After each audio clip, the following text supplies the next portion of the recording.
name is Nur Suzilawati binti Ramizan and my metric number is 253025. Hello guys, I am Tang Yong Yong and I am a UUM student.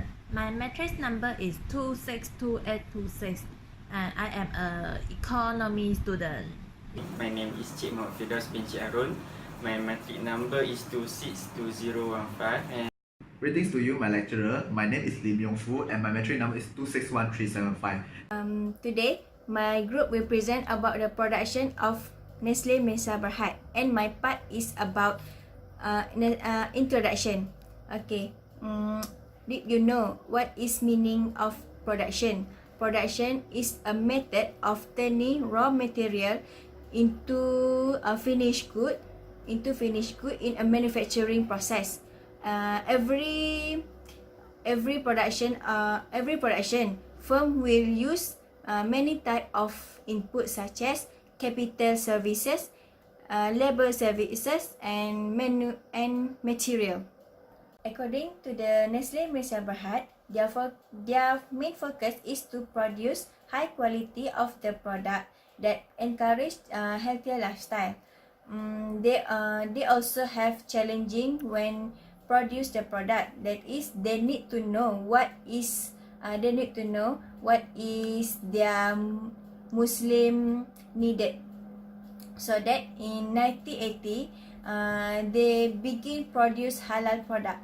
So okay, now Nestle Malaysia Berhad is the halal center of excellence for Nestle Group in Malaysia. In my part, I will present production decision of Nestle, factor of production of Nestle, and product of Nestle Malaysia. First, Nestle Malaysia is a food and beverage industry. There is a big industry in Malaysia that sells powder milk, instant fruit, and instant noodles, and instant drink, and so on. Nestle pay great attention to understand the consumer behavior, consumer nutritionist, and their utility today to produce high quality products by using science and technology. The second, the factor of production of Nestle Malaysia are ingredients. Labor force, land that means plantation.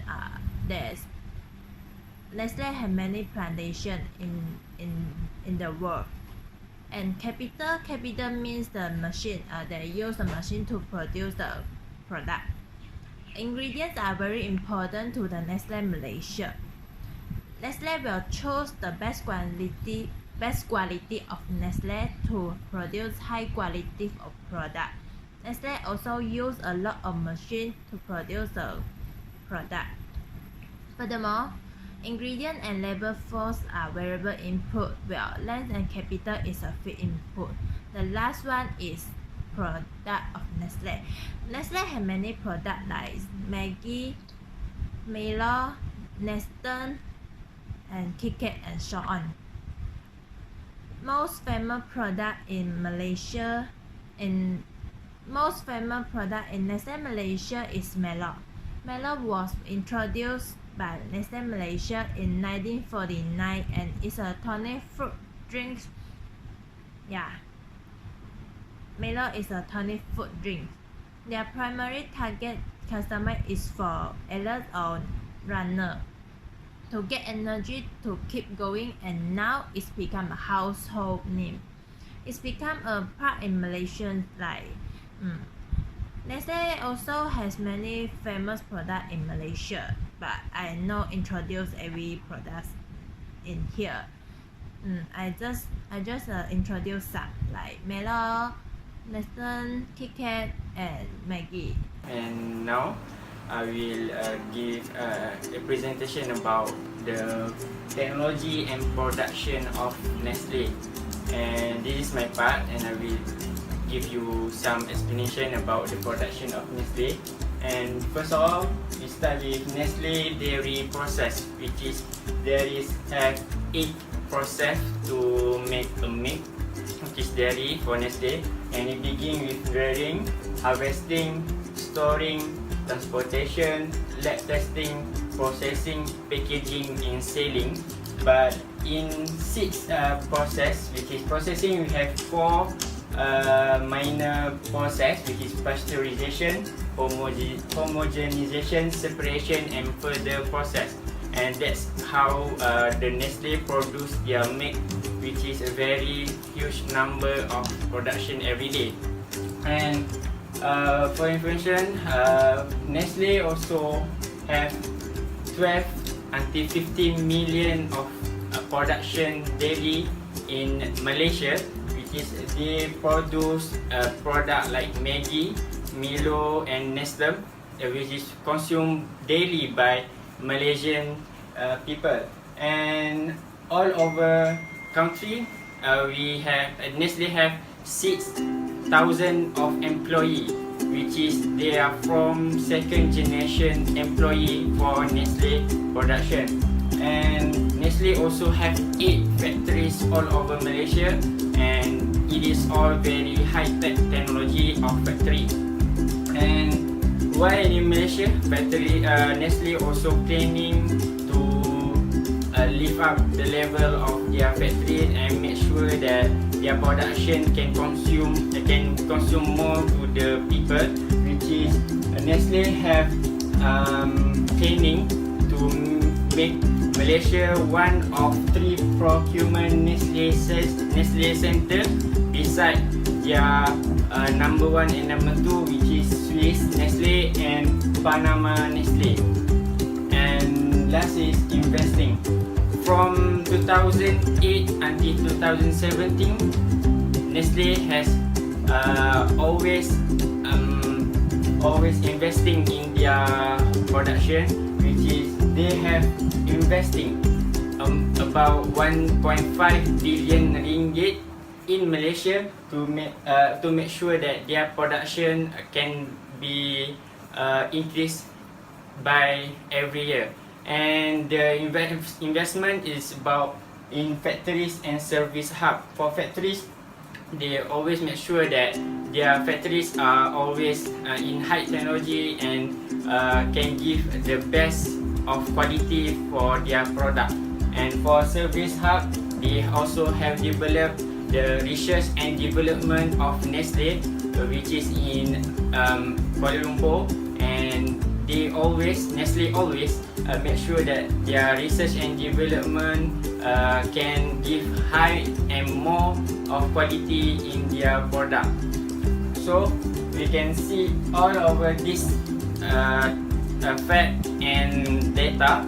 We know that Nestle are one of the biggest bigger manufacturer of product like from milk and drink or food, that we always investing and always produce their best quality for their company, and the production always increase every year. So for my part, it's about the Nestle production. So for production, we will focus on the labor, which is the number of employees for Nestle company, and also the capital, which is the capital of Nestle company. So from this table, we can see that the number of employees of Nestle company from the year 2012 to the year 2016. Okay, so for year 2012, the number of employees is 333,000, same also as the year 2013. So for the year 2014, the number of employees is 339,000. For year 2015 is 335,000, and for year 2016 is 328,000 number of employees. So with this table, we can convert it into graphs so that we can see it more clearly. So we see year by year.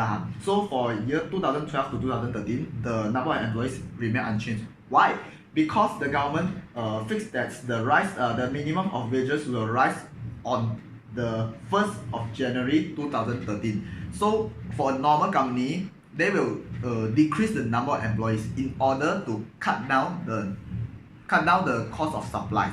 Okay, so for Nestle company remain unchanged. The number of employees for the Nestle company remain unchanged from year 2012 to 2013. So for year 2013 to 2014, the number of employees is increasing.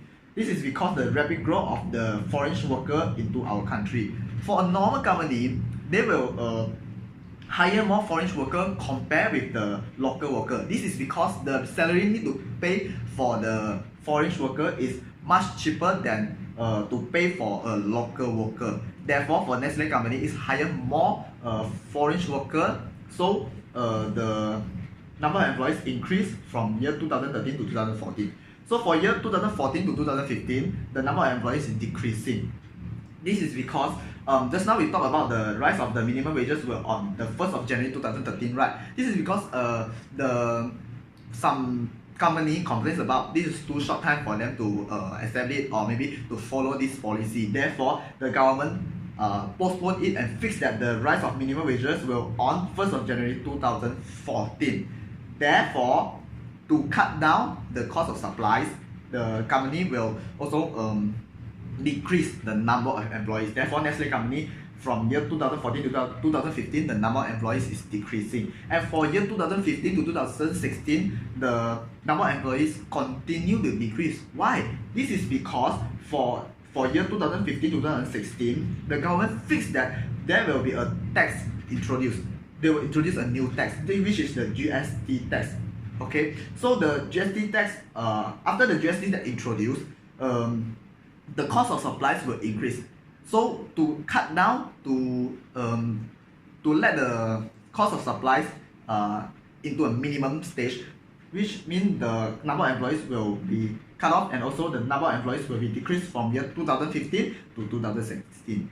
Okay, so this is all for the number of employees. Next, we see about the capital of the Nestle company. So from this table, we see that the capital of Nestle company from year 2012 to 2016. As of the table, we can straight away see that this is from year 2012 to 2016 is increasing, which 40 million, 50 million, 60 million, 70 million, and 80 million, which increased throughout the 5 years. We can see it very clearly in this graph. Okay, so the capital increased throughout the 5 years. Why? This is because the Nestle company increased the production and also introduced more new products. In order to increase the production and also introduce more new products, the capital has to increase. Okay, and the highlight things are the thing that I want to highlight in this is for year 2012 to 2013, the capital increased the most. We can see clearly increased the most. This is because from this year, the Nestle company got the highest profit among these 5 years, so they can invest more and also can increase their capital. So after that, we combine these two graphs into a graph. We can analysis and report it in another new way. So all the inputs are variable inputs. Why can I say so? Because we know that all the inputs are variable inputs is because this company is in the long run. We know that the Nestle company have 100 years of history. Therefore, it's really in long run, and also all the inputs are variable inputs. And another thing is to prevent the diminishing marginal returns, the Nestle company decreased the number of employees from the year 2014 to 2016. See very clearly actually. As a conclusion, Nestle Malaysia Berhad is the most popular company in Malaysia. This is because they always produce more than one product every year. They also launch new product of food and beverage around RM 380 million sale, and they also allocate RM 180 million in capital expenditure to use for culinary product and also use for infrastructure manufacturing. Okay, I think that's all from us. Thank you.